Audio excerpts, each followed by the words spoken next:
Hello friends, अभी हम लोग यूपी ट्रिपल एसएससी के लिए सेट नंबर 5 देखेंगे, जो कि हम लोग घटना चक्र की 2 सीरीज से देखेंगे। ये टेस्ट सीरीज बहुत ही इंपॉर्टेंट है। अगर आपने सारे टेस्ट सीरीज देख लिए तो श्योर है कि बेनिफिट तो मिलना ही मिलना है। देखते हैं हम लोग पहला क्वेश्चन। पहला क्वेश्चन हमसे कह रहा है शिवाजी का गुरु कौन था।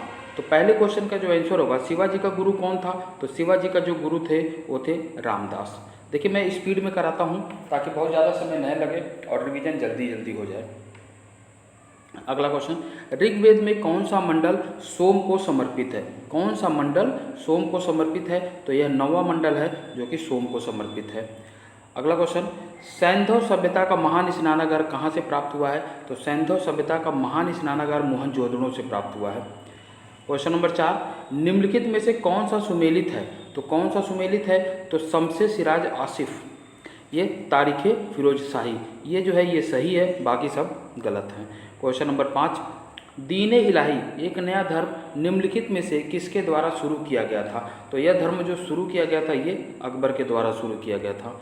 बुद्ध किस वंश से संबंधित थे। तो बुद्ध किस वंश से संबंधित थे, तो ये शाक्य कुल के थे। क्वेश्चन नंबर 7, किस वायसराय की हत्या अंडमान निकोबार द्वीप समूह में जब वे भ्रमण पर थे एक दंडित अपराधी द्वारा की गई थी। तो ये कौन थे, तो ये थे लॉर्ड मेयो। लॉर्ड मेयो की हत्या कर दी गई थी। निम्न में से किसने निकास के सिद्धांत का प्रतिपादन किया था। तो निकास के सिद्धांत का प्रतिपादन किया था दादा भाई नेहरू ने। ठीक है, और देखिए क्वेश्चन नंबर 9, निम्नलिखित में से कौन काकोरी कांड से संबंधित नहीं था। तो इसमें कौन नहीं थे, देखिए राम प्रसाद बिस्मिल थे, ठीक है, राजेंद्र लहड़ी थे, अशफाकुल्ला खान थे, लेकिन सूर्यसेन जो है इसमें नहीं थे। ठीक है, क्वेश्चन नंबर 10, भारत छोड़ो आंदोलन के समय इंग्लैंड के प्रधानमंत्री कौन थे। तो उस समय इंग्लैंड के प्रधानमंत्री चर्चिल थे। निम्नलिखित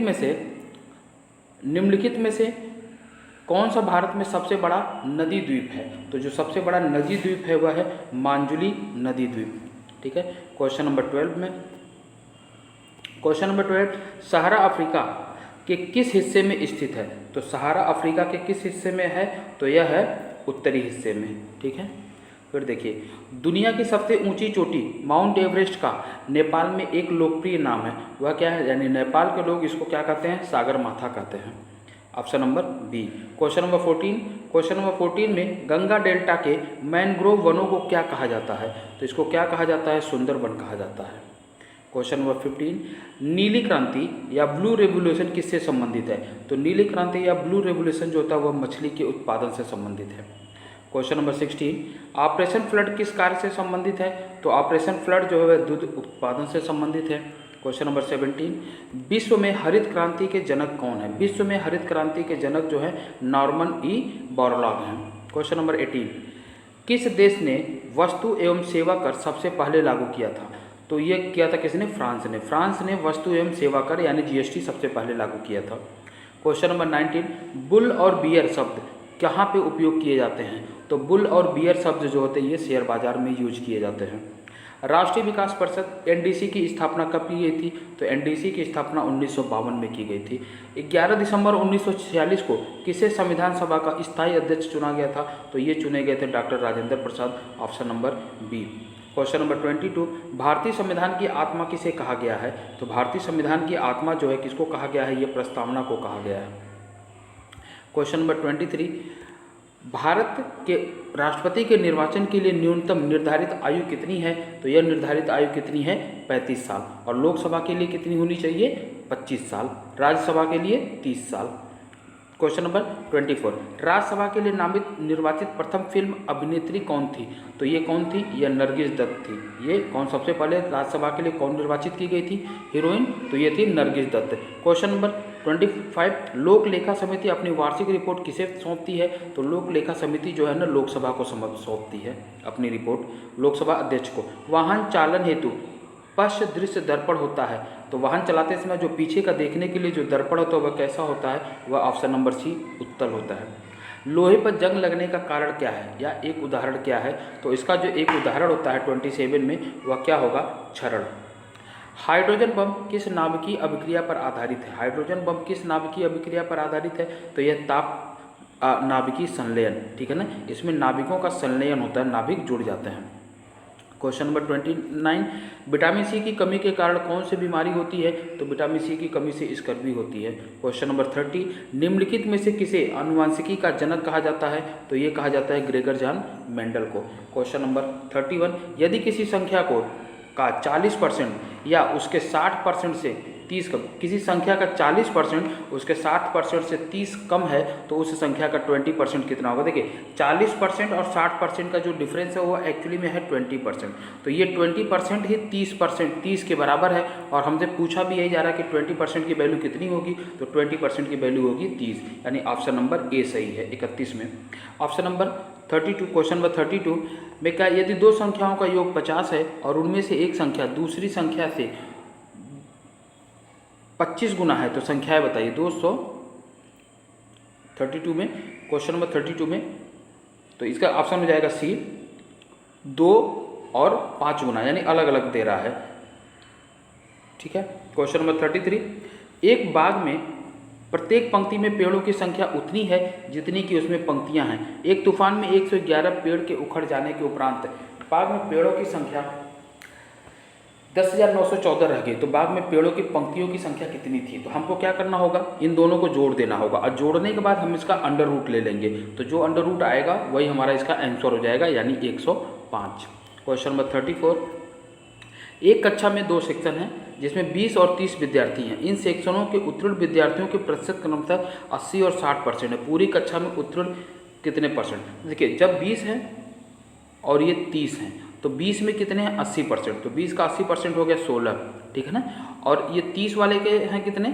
60%, तो 6 त्रिक हो गए, ये 18 बच्चे ये पास हो गए, यानी 16 दूना 32 और 2 34 बच्चे पूरे पास हैं। कितने में? 50 बच्चों में। तो 34 जो है ना 50 बच्चे हैं, तो 34 का दूना, अगर 100% की बात करेंगे 100 से गुणा करेंगे तो 34 × 2 = हो जाएगा 68, ठीक है ना। तो इसका ऑप्शन नंबर 34 में बी, ठीक है ना। उसके बाद देखते हैं हम लोग क्वेश्चन नंबर 35, 20 अवलोकनों का माध्य, 20 अवलोकनों का जो माध्य था वह 25 था, परंतु बाद में यह पाया गया कि 97 को गलती से 79 पढ़ लिया गया। तो बस कुछ नहीं, जितना ये डिफरेंस है उसको 20 से डिवाइड कर दीजिए, ठीक है ना, और आपका आंसर आ जाएगा, हमारा 85.9। अब देखिए स्थावर का विलोम शब्द क्या है? 36 में स्थावर का विलोम शब्द होता है जंगम। तुलसीदास किसकी कविता है? देखिए तुलसीदास किसकी कविता है? क्वेश्चन नंबर 37 में सूर्यकांत त्रिपाठी निराला की। तुलसीदास किसकी कविता है? सूर्यकांत त्रिपाठी निराला की। निम्न में से पुल्लिंग शब्द का चयन कीजिए। तो 38 में पुल्लिंग शब्द क्या है? पहिया। नाक रगड़ना का क्या अर्थ है? 39 में नाक रगड़ना का अर्थ होता है दीनतापूर्वक प्रार्थना करना। नाक रगड़ना मतलब दीनतापूर्वक प्रार्थना करना, option number C. Question number 40, जो एक स्थान पर टिक कर नहीं रह सकता वाक्य के लिए एक शब्द कौन सा है? तो जो एक स्थान पर टिक कर नहीं रह सकता उसी को क्या कहा जाता है? यायावर। 40 में। उसके बाद देखिए ये पैसेज है, इंग्लिश का, वीडियो को पॉज करके पैसेज को पढ़िए और इसके आंसरों को दीजिए।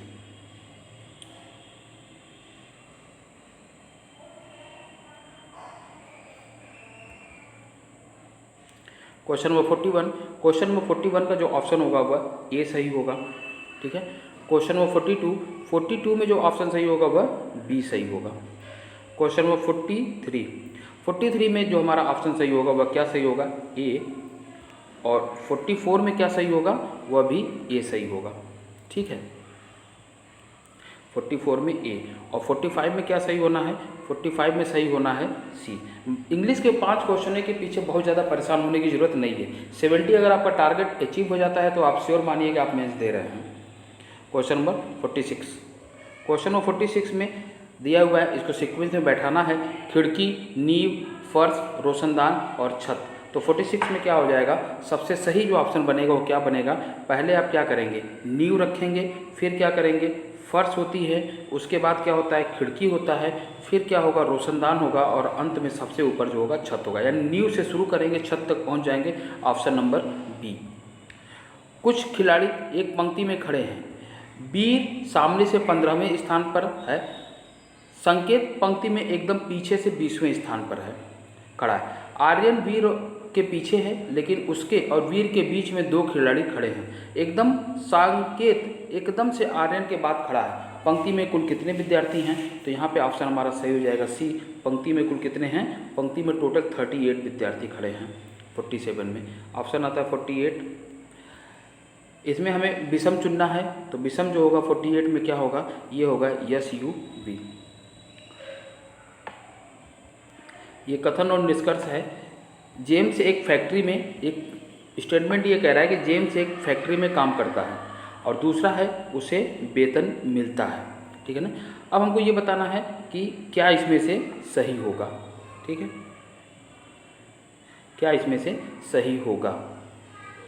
सामान्य ज्ञात तथ्यों से भिन्न प्रतीत होते हों उत्तर देना है, ठीक। तो इसके लिए हमारा क्या सही हो जाएगा, क्वेश्चन नंबर 49 में, क्वेश्चन नंबर 49 में हमारा बी सही हो जाएगा, जेम्स को अपने काम का वेतन मिलता है, ठीक है।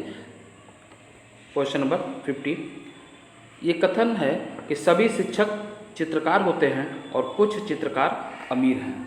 निष्कर्ष देखिए इसका क्या है, निष्कर्ष में कह रहा है सभी चित्रकार शिक्षक हैं, सभी चित्रकार शिक्षक हैं और कुछ अमीर चित्रकार नहीं हैं। तो ऑप्शन बी में जो हमारा सही हो जाएगा, न तो निष्कर्ष ए निकल पा रहा है और ना ही निष्कर्ष बी, इसलिए ऑप्शन नंबर सी सही हो जाएगा। क्वेश्चन नंबर 51 करंट के क्वेश्चन है, जून 2021 में किसने राष्ट्रीय मानव अधिकार आयोग के नए अध्यक्ष के रूप में पदभार ग्रहण किया है। तो किसने ग्रहण किया है, न्यायमूर्ति अरुण कुमार मिश्रा ने। न्यायमूर्ति अरुण कुमार मिश्रा ने क्या हुए हैं, अभी राष्ट्रीय मानवाधिकार आयोग के नए अध्यक्ष बने हैं। क्वेश्चन नंबर 52, मई 2021 में विश्व की दिग्गज टेक कंपनी माइक्रोसॉफ्ट ने कब से लोकप्रिय ब्राउजर इंटरनेट एक्सप्लोरर को बंद करने की घोषणा की है। तो इन्होंने कब से घोषणा की है, 15 जून 2022 को, ठीक है ना। ब्राउजर इंटरनेट एक्सप्लोरर जो है 15 जून 2022 से बंद होगा। क्वेश्चन नंबर 53, कौन महिला तलवारबाज टोक्यो ओलंपिक के लिए क्वालिफाई करने वाली पहली भारतीय तलवारबाज बन गई हैं। तो ये कौन है, सीए भवानी देवी, ठीक है ना। सीए भवानी देवी क्या है, पहली तलवारबाज बन गई हैं जो किसी ओलंपिक में पार्टिसिपेट करेंगे इंडिया की तरफ से। आइए क्वेश्चन नंबर 54, 10 जुलाई 2021 को ब्राज़ील में संपन्न फुटबॉल प्रतियोगिता कोपा अमेरिका 2021 का खिताब किसने जीता है। तो यह जीता है अर्जेंटीना ने। कोपा अमेरिका का खिताब किसने जीत लिया, अर्जेंटीना ने जीता है। क्वेश्चन नंबर 55, जून 2021 में कौन देश क्रिप्टो करेंसी बिटकॉइन को कानूनी दर्जा प्रदान करने वाला आधिकारिक रूप से विश्व का पहला देश बन गया है। तो यह बन गया है कौन, अल सल्वाडोर। ये याद रखिएगा, क्रिप्टो करेंसी को इसने मान्यता दे दी है। कौन से देश ने दी है, El Salvador. Question number 56, question number 56 में है, मई 2021 में अमेरिका के किस प्रांत में विवादास्पद हार्टबीट विधेयक पारित किया गया। तो यह विधेयक, हार्टबीट विधेयक कहाँ पारित किया गया है, टेक्सास में। क्वेश्चन नंबर 57, केंद्र सरकार ने किस तिथि से सोने के आभूषणों और कलाकृतियों की हॉलमार्किंग अनिवार्य रूप से लागू कर दी है। तो 57 में डी, 15 जून 2021 से हॉलमार्किंग को अनिवार्य कर दिया गया है। क्वेश्चन नंबर 58, जुलाई 2021 में किसे उत्तराखंड का नया मुख्यमंत्री बनाया गया। तो उत्तराखंड के नए मुख्यमंत्री जो बने हैं पुष्कर सिंह धामी। जुलाई 2021 में उत्तराखंड के नए मुख्यमंत्री कौन बन गए हैं, पुष्कर सिंह धामी। ये बहुत ही जरूरी क्वेश्चन है। क्वेश्चन नंबर 59, दिसंबर 2020 में तत्कालीन केंद्रीय स्वास्थ्य एवं परिवार कल्याण मंत्री डॉक्टर हर्षवर्धन ने भारत के पहले न्यूमोकोकल कंजुगेट वैक्सीन PCV का उद्घाटन किया। इस वैक्सीन का नाम क्या है। तो इस क्वेश्चन नंबर 59 में इस वैक्सीन का नाम है न्यूमोसिल। न्यूमोसिल का उद्घाटन किसने किया, डॉक्टर हर्षवर्धन ने किया। क्वेश्चन नंबर 60, दिसंबर 2020 में केंद्र सरकार ने नेताजी सुभाष चंद्र बोस की 125वीं जयंती मनाने के लिए किसकी अध्यक्षता में एक उच्च स्तरीय समिति गठित करने का निर्णय लिया है। तो यह निर्णय लिया गया है गृह मंत्री की अध्यक्षता में, ठीक है ना। क्वेश्चन नंबर 61, सोमनाथ मंदिर किस राज्य के तट पर स्थित है। तो सोमनाथ मंदिर गुजरात के तट पर स्थित है, जहाँ पे किसने आक्रमण किया था, गजनी ने किया था। क्वेश्चन नंबर 62, निम्नलिखित में से किसने रेवोल्यूशन 2020 पुस्तक लिखी है। तो रेवोल्यूशन 2020 पुस्तक लिखा गया है चेतन भगत के द्वारा। यूरोपीय संघ की साझी मुद्रा को क्या नाम दिया गया है। यूरोपीय संघ की साझी मुद्रा को यूरो कहा गया है। यूरो जो है यूरोपीय संघ की साझी मुद्रा है। क्वेश्चन नंबर 64, भारतीय सर्वेक्षण विभाग का मुख्यालय कहाँ है। भारतीय सर्वेक्षण विभाग का मुख्यालय कहाँ है। तो यह देहरादून में है। और क्वेश्चन नंबर 65, ज्ञानपीठ पुरस्कार के प्रथम विजेता कौन थे। ज्ञानपीठ पुरस्कार सबसे पहले जी शंकर कुरूप को दिया गया था। क्वेश्चन नंबर 66, कौन सा दिन अंतर्राष्ट्रीय मानवाधिकार दिवस होता है? तो अंतर्राष्ट्रीय मानवाधिकार दिवस कब मनाया जाता है? 10 दिसंबर को मनाया जाता है। और निम्नलिखित में से किस राज्य की भूमि भारत के पूर्वी और पश्चिमी तटों पर है? भारत के पूर्वी और पश्चिमी तटों पर किसकी भूमि है? पौंडीचेरी की। ठीक है, फिर देखिए क्वेश्चन नंबर 68 में खाली जगह है। भारतीय राज्य में विवाह के दौरान लोकप्रिय लोक नृत्य बियाहुला गिद्धा किया जाता है। तो बियाहुला गिद्धा कहाँ किया जाता है? यह किया जाता है पंजाब में। बियाहुला गिद्धा डांस कहाँ किया जाता है? पंजाब में। क्वेश्चन नंबर 69, मधुबनी चित्रकला भारतीय चित्रकला की एक शैली है जो भारत के, ये देखिए ये भारत के कहाँ पे है? ये बिहार में है। बिहार राज्य के मिथिला क्षेत्र में प्रचलित है मधुबनी चित्रकला। बड़ा इमामबाड़ा कहाँ है? तो बड़ा इमामबाड़ा कहाँ है? ये है बड़ा इमामबाड़ा लखनऊ में है। ठीक है ना। देखिए फिर ये पैसेज है, प्रत्येक राष्ट्राभिमानी के हृदय में अपने देश की संस्कृति तथा भाषा के प्रति प्रेम और अभिमान सहज ही होता है। वह अपने राष्ट्र, अपनी जन्मभूमि और राष्ट्रभाषा के लिए प्राणों का उत्सर्ग करने को सदैव तत्पर रहता है। जिस देश के निवासियों के हृदय में यह उत्सर्ग भावना नहीं होती, वह राष्ट्र पराधीन होकर अपनी सुख शांति और समृद्धि सदा के लिए खो बैठता है। देशभक्ति और सार्वजनिक हित के बिना राष्ट्रीय महत्व का अस्तित्व ही नहीं रह सकता। यह भावना उसे इस बात का प्रयत्न करने के लिए प्रेरित करती है कि वह अन्याय से दुर्बलों की रक्षा कर अनौचित्य का निवारण करे, धर्म पर स्थिर रहे और न्याय के लिए लड़े, समाज को हानि पहुंचाकर अनुचित लाभ उठाना एकदम अस्वीकार कर दे, अपने समाज के प्रति कर्तव्य से मुंह मोड़कर उसे धोखा न दे। ठीक है ना। तो अब इसमें क्वेश्चन नंबर 71 में हमसे ये पूछा जा रहा है कि गद्यांश में किस शब्द का प्रयोग नहीं हुआ है? तो अधर्म का प्रयोग नहीं हुआ है। क्वेश्चन नंबर 72, पराधीन राष्ट्र खो बैठता है। तो 72 में पराधीन राष्ट्र क्या खो बैठता है? अपनी समृद्धि को। 73 में पूछा जा रहा है कि गद्यांश का सही शीर्षक बताइए। तो 73 में क्या होगा? राष्ट्राभिमान। 74, प्रत्येक राष्ट्राभिमानी के हृदय में अभिमान होता है। 74 में किसका? देश की भाषा के लिए। और 75 में देखिए देशभक्ति प्रेरित करती है। देशभक्ति किस चीज़ के लिए प्रेरित करती है? तो अनौचित्य का निवारण करने के लिए। फिर देखते हैं क्वेश्चन नंबर 76 के लिए। फिर ये पैसेज है, साल के जिस माह में मुझे सबसे अधिक लगाव होता है वह दिसंबर ही है। इस महीने की कोमल धूप मुझे मोह लेती है, लेकिन तभी एहसास होता है कि यह साल भी बीतकर विगत हो जाएगा। ठीक उसी तरह जैसे धरती मैया के आंचल में न जाने कितनी सदियां, कितने बरसें दुबक कर छिपे बैठे हैं। फिर सोचता हूँ तो लगता है कि हर किसी के जीवन में बनने में ऐसे ही न जाने कितने 12 महीने लगे होंगे। इन्हीं महीनों के पल पल को जोड़कर हम आप सब अपने जीवन को संवारते बिगाड़ते हैं। किसानी करते हुए हमने पाया कि एक किसान 4-4 महीने में एक जीवन जीता है। शायद ही किसी पेशे में जीवन को इस तरह टुकड़ों में जिया जाता होगा। 4 महीनों में हम एक फसल उपजा लेते हैं और इन 4 महीनों के सुख दुख को फसल काटते ही मानो भूल जाते हैं। हमने कभी बाबूजी के मुख से सुना था कि किसान ही केवल ऐसा जीव है जो स्वार्थ को ताक पर रख कर जीता है। इसके पीछे उनका तर्क था कि फसल बोने के बाद किसान इस बात की परवाह नहीं करता कि फल अच्छा होगा या बुरा। वह सब कुछ मौसम के हवाले कर जीवन के अगले चरण की तैयारी में जुट जाता है। किसानी करते हुए जो एहसास हो रहा है उसे लिखता जाता हूँ, इस आशा के साथ कि किसानी को कोई परित्यक्त भाव से न देखे। अंतिम महीने में मेरे जैसे किसान मक्का, आलू और सरसों में डूबे पड़े हैं, इस आशा के साथ कि आने वाले नए साल में इन फसलों के नए जीवन को नए सलीके से सजारा संवारा जाएगा। क्वेश्चन नंबर 76 में जो हमसे क्वेश्चन पूछा जा रहा है कि शब्दों का कौन सा जोड़ा शेष से भिन्न है? तो इसमें जो सबसे अलग है वह क्या है? सुख दुख। क्वेश्चन नंबर 77, स्वार्थ को ताक पर रखकर जीते हैं कौन? ये होते हैं किसान। Option number C. Question number 78 में किसान अपने सुख दुख को कब भूल जाता है? तो किसान अपने सुख दुख को कब भूल जाता है? फसल काट लेने के बाद। क्वेश्चन नंबर 79, लेखक खेती के साथ साथ लिखने का काम भी क्यों कर रहा है? वह ताकि किसान को कोई हीन न समझे। क्वेश्चन नंबर 80, लेखक को दिसंबर से विशेष लगाव है क्योंकि कोमल धूप अच्छी लगती है। क्वेश्चन नंबर 81 के लिए ये एक चार्ट है, इस चार्ट को पेपर पे बनाइए और क्वेश्चन को सॉल्व करिए। क्वेश्चन नंबर 81 का जो ऑप्शन होगा वह क्या होगा? 81 का ऑप्शन होगा डी। 82 में क्या ऑप्शन होगा? 82 का होगा सी 90। 83 में कह रहा है जिल्दसाजी किया गया व्यय कागज पर किए गए व्यय से कितना प्रतिशत अधिक है? तो यह है 32%। क्वेश्चन नंबर 84, यदि कागज पर किया गया व्यय 20,000 रुपया है तो जल्दसाजी पर किया गया व्यय कितना रुपया होगा? तो ये होगा 26,400 रुपया। अन्य से केवल दो प्रकार के व्यय हैं, अन्य में केवल दो प्रकार के व्यय हैं, जैसे विपणन तथा वितरण क्रमशः 3:2 के अनुपात में है। विपणन पर किए गए व्यय के क्षेत्र के द्वारा बनाया गया केंद्रीय कोण कितना होगा? तो 85 में होगा बी।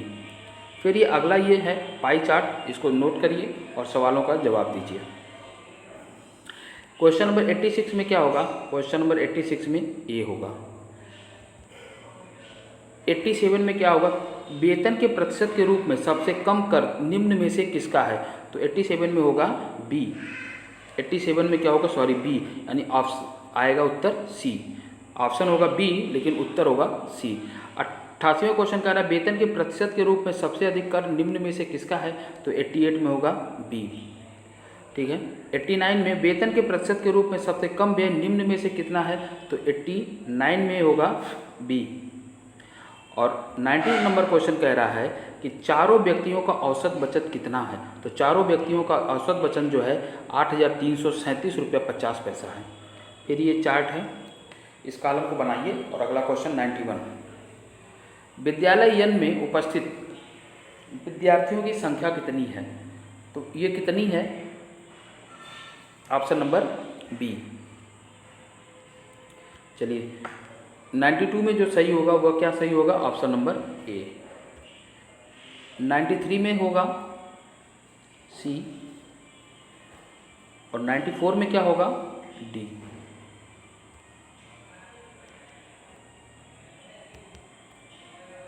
नाइन्टी 95 का भी डी होगा। फिर ये आखिरी चार्ट है, इसको भी बनाएंगे और सवाल को सॉल्व करेंगे। 96 में होगा, 96 में होगा ए। 97 में होगा ए। 98 में होगा डी। और 99 में जो होगा वह होगा ए। और क्वेश्चन नंबर 100 में जो सही आंसर होगा वह होगा बी। को वीडियो को पॉज करके आराम से सॉल्व करिए कि देखिए कि सही हो रहा है कि नहीं सही हो रहा है। इस तरह से हम लोगों ने घटना चक्र से सेट नंबर 5 को भी कर लिया है। मिलते हैं हम लोग अगली वीडियो में, तब तक के लिए थैंक यू। और प्लीज़ मेरे चैनल को लाइक शेयर और सब्सक्राइब जरूर करें। धन्यवाद।